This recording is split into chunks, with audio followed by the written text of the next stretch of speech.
విస్తరాకులు అంటే భోజనం వడ్డించడానికి ఉపయోగించే ఆకుపత్రాలు. విస్తరాకును భోజనం తినే ముందు శుభ్రంగా ఉంచుకుని నమస్కారం చేసుకుంటాం.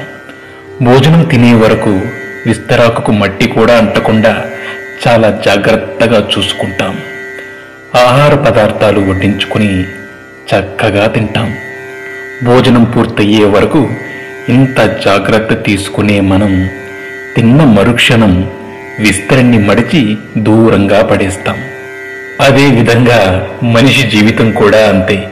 బ్రతికి ఉన్నప్పుడు మనిషి ఎంత గొప్పవాడైనా, ఎంత గొప్పగా బ్రతికినా ఊపిరిపోగానే ఊరి బయట పారేసి వస్తాం. విస్తరాకు భోజనం తరువాత దానిని పారేసినప్పుడు కూడా సంతోషపడుతుంది. ఎందుకంటే పోయే ముందు ఒకరి ఆకలి తీర్చినందుకు సంతృప్తి పడుతుందట. విస్తరాకుకు ఉన్న ఈ మంచి గుణం మనుషులకు కూడా ఉండాలి. సేవ చేసే అవకాశం వచ్చినప్పుడు మనమంతా సేవ చెయ్యాలి. మళ్ళీ ఎప్పుడైనా సేవ చేయొచ్చులే అని వాయిదా వేయకూడదు.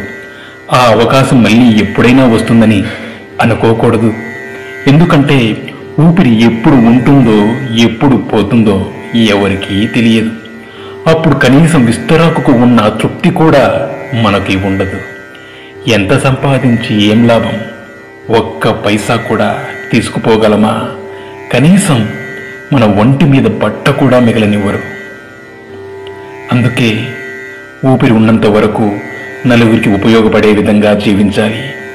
ఇదే జీవిత పరమార్థం.